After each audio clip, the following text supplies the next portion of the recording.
Domingo, meio-dia, almoço e ferrovia. Eu sou Átila Almada, pesquisador da memória sobre trilhos no estado de São Paulo há 20 anos. Hoje o vídeo é um pouco diferente. Em lugar de contar uma história para vocês, eu vou testar um novo formato. Responderei a comentários deixados no vídeo da semana passada, em que nós fizemos uma visita pela estação de Bauru, mostrando o material rodante que tem lá. Além disso, depois dessa resposta aos comentários, eu vou dar um spoiler, conforme prometido, do primeiro mini-doc aqui do canal da Almada Consultoria, mini-doc ferroviário, que estreia no próximo domingo, dia 3 de novembro, claro, no nosso horário de sempre, ao meio-dia.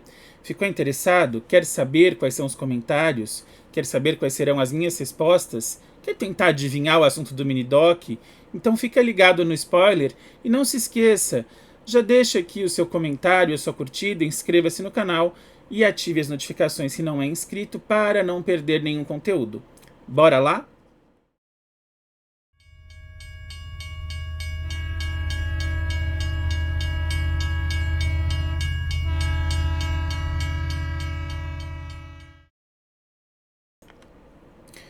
O primeiro comentário é de um amigo memorialista também, o Jonatas de Camargo, lá de Rio Claro, do canal JJEF Produções, canal excelente de memória ferroviária, vídeos inclusive da época de FEPAS ativa, quando eu ainda era muito pequenininho e não gravava.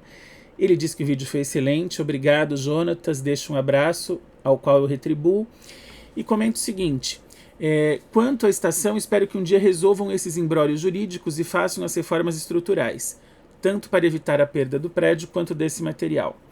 Pois é, Jonatas, pois é, pessoal. Parece que preservação de estação ferroviária é uma batata quente, né? Um joga para o outro e aí batata quente, quente, quente, quente, queimou. O detalhe é o seguinte, na brincadeira, quando a batata queima, beleza, a gente começa de novo. Quando a batata da estação de Bauru queimar, a estação cai, a cobertura desaba e aí a perda vai ser irreparável. Não vai adiantar cantar ainda ontem chorei de saudade. Nós não precisamos chorar de saudade.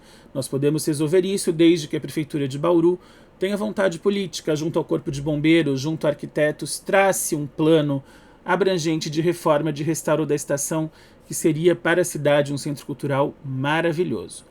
O Milton Mainardi disse que o vídeo foi muito bem explicado. Milton, muito obrigado. Conta que tinha um parente que ficou recolhido na penitenciária agrícola de Bauru e que ele ia com a avó visitar esse parente todos os meses. E ele fala da experiência dele. Saímos da Estação da Luz sentido a Bauru, em composição tracionada por locomotiva a diesel, em uma viagem maravilhosa. Puxa, Milton, então acho que já era na época da FEPASA, né? Porque na época da Paulista, ou mesmo na época da FEPASA, ainda havia uma preferência, pelo menos até Bauru, para atração em locomotivas elétricas, como a V8, que assumiu o trem em Jundiaí. Para quem não sabe ou não viveu essa época, o trem saía normalmente aqui de São Paulo até Jundiaí, com uma locomotiva da EFSJ, da Estrada de Ferro Santos Jundiaí, depois Rede Ferroviária Federal, e em Jundiaí havia troca, na época da Paulista, normalmente por uma V8 ou Vandeca da Paulista, isso já no fim dos anos 60, Vandeca, e depois por uma V8 Vandeca da FEPASA. Mas a FEPASA teve, de fato, interrupções no uso das locomotivas elétricas ou indisponibilidade, por falta de material, muitas locomotivas em manutenção, enfim. Então, entre Jundiaí e Bauru, era, digamos, raro, mas não incomum, ver, como menciona o Milton, o trem tracionado por locomotiva a diesel, normalmente uma G12, uma U20 ou, muito raramente, uma GP9 e GP18. As GPs elas ficavam mais na linha de Araraquara, só que no final da FEPASA vale tudo, vale o que vier. E ele deixa uma pergunta: a estação de Bauru hoje está aberta para visita? Milton, infelizmente não está. A estação de Bauru, por conta do risco de desabamento, ela está interditada. A área da Gare, né, que é a área coberta, está interditada. O que você pode visitar lá é o Museu Ferroviário Regional de Bauru. Uma das pessoas que trabalha nesse museu é o meu amigo Douglas Ruzon, que eu mencionei no vídeo anterior, que com certeza vai receber você muito bem. A filmagem que eu fiz com autorização da Prefeitura de Bauru, com autorização do DENIT, enfim. Não foi fácil fazer, né? Eu tive que pedir uma autorização expressa e mesmo assim você vê que eu fiquei pelo lado de fora da Gare. A Gare infelizmente não está aberta, mas esperamos, como disse o Jonatas, que os embrólios se resolvam e logo a visita possa voltar a acontecer. Aliás, não só a visita, como os passeios de locomotiva a vapor com a 278 e os carros de madeira da Noroeste do Brasil. Milton, muito obrigado. realmente todos queremos matar a saudade dessa estação e das ferrovias. Vamos a mais comentários? 2 comentários aqui também muito interessantes. O primeiro, do Marcelo Rocha Botan, diz o seguinte: legal, tive o prazer de trabalhar na Rede Ferroviária Federal como agente de estação no Mato Grosso do Sul. Marcelo, agora fui eu que fiquei curioso. Você agenciava o trem do Pantanal? O trem do Pantanal, pessoal, para quem não sabe ou para quem não lembra, era um trem que fazia uma viagem extremamente longa. Ele saía da estação de Bauru, ele era um trem da Noroeste do Brasil originalmente, que depois passou às mãos da Rede Ferroviária Federal, e que viajava todo o Pantanal sul-mato-grossense até Corumbá. Corumbá fica no norte do Mato Grosso do Sul. Eu sei que parece estranho, mas é no norte do estado, né, quase divisa com Mato Grosso já.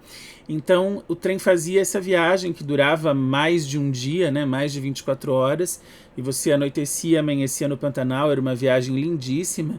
Existem alguns vídeos aqui no YouTube com trechos dessa viagem, e vale a pena a gente ver para matar saudades. Se você trabalhou no trem do Pantanal, como agente de estação, você foi um privilegiado, Marcelo. Que memória, hein? O Samuel Ferro diz o seguinte: viajei muito nos trens da Paulista, trens que saíam de São Paulo para Bauru, né? Lamento a falta, ou outros itinerários. Quais, Samuel? Lamento a falta de vontade política dos governantes em todos os níveis. Tenho muitas histórias. Parabéns pelo trabalho. Muito obrigado. Eu imagino que você realmente tenha, né? Os trens, eles sempre trazem muitas histórias. Inclusive, se você tiver interesse em dar o seu depoimento, em contar as suas histórias aqui para o meu projeto de preservação da memória, por favor, mande um e-mail. É memoriaferroviaria.sp, não se esqueça do ponto, memoriaferroviaria.sp@gmail.com. Vai ser muito bom conversar com você e conhecer as suas histórias. Ele fala da falta de vontade política dos governantes em todos os níveis. Pois é, Samuel, dos governantes, das empresas privadas, na verdade, o bolo da ferrovia assou e queimou durante muitos anos. Não dá para a gente dizer que foi um momento, né, que foi a privatização, ou que foi o JK, ou que foi a FEPAS, ou que é o atual, ou que é o anterior. Na verdade, houve uma desconjuntura, eu não diria uma conjuntura, mas eu diria uma desconjuntura estrutural que foi minando o transporte sobre trilhos no Brasil, que passa até por pressão de fabricantes de pneus, de motores, de carros, de ônibus, enfim. E esse conluio decretou o fim das ferrovias. É irônico, né? Porque um país de dimensões continentais e um relevo razoavelmente estável como o nosso poderia ser interligado por ferrovias em quase toda a sua extensão, mas, infelizmente, Samuel, as ferrovias viraram mesmo peça de museu. Canal Trem Bauru disse: boa tarde, nossa querida estação central de Bauru. Sigam o canal Trem Bauru, hein, pessoal? Também tem coisas muito legais lá. Sim, a estação da NOB, ela também é conhecida como Estação Central de Bauru, e como eu disse no vídeo anterior, é a que ficou mais conhecida porque é a que congregou as 3 ferrovias, as linhas de larga da Paulista e as linhas de métrica da Sorocabana e da Noroeste. Uma estação histórica e querida, como diz o canal Trem Bauru, que merece urgentemente um restauro.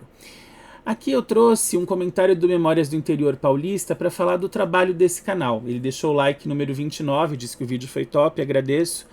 E o trabalho dele, ele se refere a 2 vídeos atrás aqui, que é o vídeo que eu fiz sobre a retomada das obras na Bauru Panorama. O canal Memórias do Interior Paulista, ele tem várias filmagens em várias cidades, mostrando essa retomada, a movimentação de tratores, né, a limpeza da via, e inclusive comenta de alguns problemas jurídicos que devem se originar até que se retome o tráfego. Inclusive eu vou montar um vídeo sobre isso, falar um pouquinho desses complicadores, né, desses pepinos que vão surgindo juridicamente, que envolvem, por exemplo, ocupação irregular da linha e outras cocitas más. Aguardem esse vídeo que deve sair, né, nas próximas semanas. Devem não, porque não serão vários, será um, falando sobre esses pepinos jurídicos, que pode até atrasar um pouco, embora a gente espere que não, pode até atrasar um pouco a volta aí do tráfego na Bauru Panorama. A Rumo vai ter que ser bastante ágil com as autoridades, com polícia e com justiça, para conseguir cumprir o cronograma que planejou. Bom, vamos agora ao spoiler?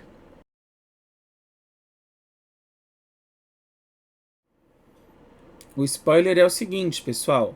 O assunto do primeiro mini-doc aqui da Almada Consultoria, não se esqueça, estreia no próximo domingo, dia 3 de novembro ao meio-dia. Aliás, mini-doc que só foi possível porque nós chegamos aos 500 inscritos, agora já passamos de 530. Muito obrigado a você que nos acompanha, traga mais pessoas para cá. Quanto mais inscritos, mais produções demoradas, produções longas como mini-docs ou até documentários você vai ver por aqui. O nosso mini-doc ele fala sobre uma locomotiva. Primeiro spoiler. Bom, mas e daí, né? Teve muita locomotiva no Brasil. Locomotiva a vapor, locomotiva elétrica, locomotiva a diesel. Locomotiva é muito genérico? Ok.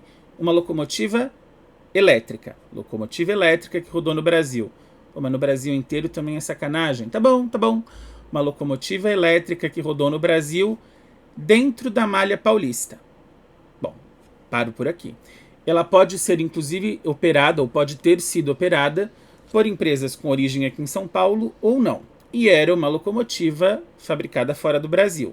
Se era uma locomotiva elétrica fabricada fora do Brasil, já excluímos as vandecas, certo? E as mini-saias, porque as vandecas e as mini-saias foram fabricadas pela GE na planta de Sumaré, aqui do ladinho de Campinas.